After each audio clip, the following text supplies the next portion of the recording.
Favorite restaurants in New York City today?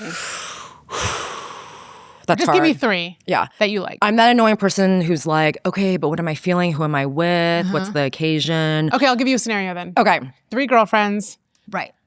Someone from Texas, someone you haven't seen in a long time. So this person's not in the city. They're coming to town and you want to kind of give them a good time, but you just want to like have a good girl chat. One of the girlfriends is bringing a friend that you don't know. Mm-hmm. That is her friend from college. So you have one kind of outlier. You're like, I don't really know what their vibe is. And you're doing a Tuesday night in the city. Tuesday night in the city. What do these people do? See, it's an art to picking a restaurant. Okay, no, this is good. One of them works in public health. Okay. But she likes clothes. Like she likes magazines. She kind of stays up to date. She's just not in the industry. And you're her go-to person. She calls you for like, is this true? I read this. Like, is that really how it works? The other person is a professional dancer.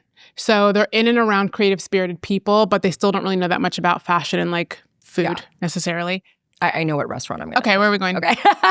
We're going to go to the Four Horsemen. The Four Horsemen is in Williamsburg. Mm-hmm. When we did PR, we actually helped open that restaurant. They have a James Beard Award for the best wine list. The owners include James Murphy of LCD Sound System, so amazing playlist.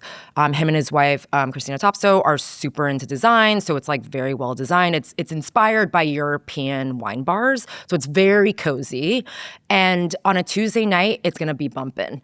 Not every single restaurant these days in New York is going to be bumping on a Tuesday night. And so, we want a little bit of energy for this group, especially because there's a new person, like in case maybe they're not, being shy or something. We want a vibe to like turn it up a bit. Mm-hmm. So I know that it's going to be a vibe. The staff, talk about hospitality, that staff, a lot of them have been there from day one. They will remember what you like to drink, even if you haven't been in a year. And that's hospitality. And the food is super tasty, ingredient forward. Like if you're not a foodie, it's not going to scare you, right? There's not going to be like foams and weird things. It's like pretty accessible. Brussels sprouts.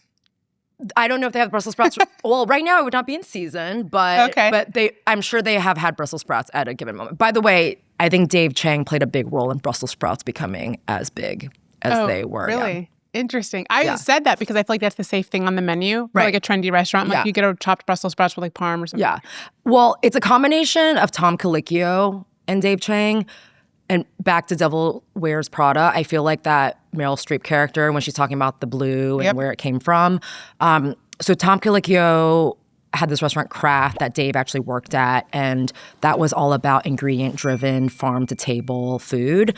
And they had like a lot of vegetable sides, and that was like one of their things. And Dave was obviously very inspired by that because he worked for Tom for forever. Tom, by the way, was on Top Chef, big celebrity chef. And Dave on his menu at Sambar had this Brussels sprout dish that was made with fish sauce, and it was like tangy and sweet, and the Brussels sprouts were fried and like it was such a popular dish. And he is definitely the reason why a lot of people have Brussels sprouts on their menu, and kind of in that way where it's like tangy and sweet and crispy, salty and crispy. Yes, okay. That's so funny because like that's my cerulean blue moment. Exactly. Like I didn't know where that came from. Exactly. Okay, new scenario.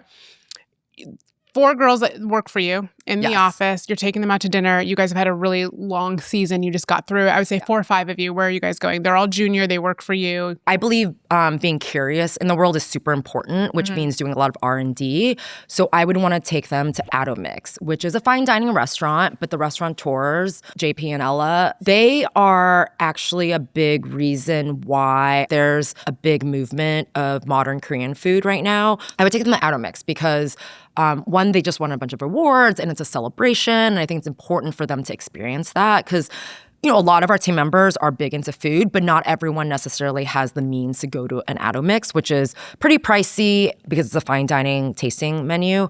And it's kind of hard to get into because it's small. So I would treat them to that. Okay, last scenario. Yeah. But I will give you also a list because I know it's obnoxious to be like. No, I love this. But there's just so much in New York City. You can literally any experience you want, you can get. So it's hard to have like a favorite. I love that you have an answer. No, but it's not even a favorite. I love that you just like have an answer because I'm always like taking people to the same 7 places. I'm always like, we're going to Kanji Village, we're going to Raft, we're going to Kanji Village, also great. Love Kanji Village. Great New York Noodle Town, also another great place like Kanji Village that if you've never been there, that's a good late night spot. Okay, good. Yeah. Okay, so this is my last scenario. Yeah. You're with the billionaire. Some male billionaire. Okay. on business. It's like not a weird vibe. It's not a dating tip. He's probably going to bring his secretary, assistant, whatever. But like he's coming to New York. He doesn't live here.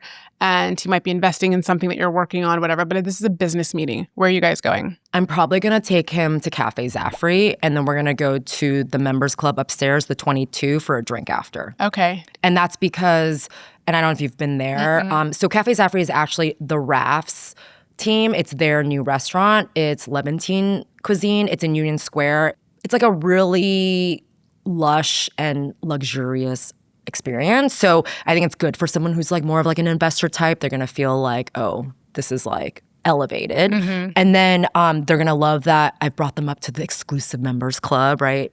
Rich people love exclusivity. So that's what I would do. Or I would take them to Chez Margot, which is also like a vibe. Depends on how like, you know, how down they are to like go out. Because that's definitely like a vibe.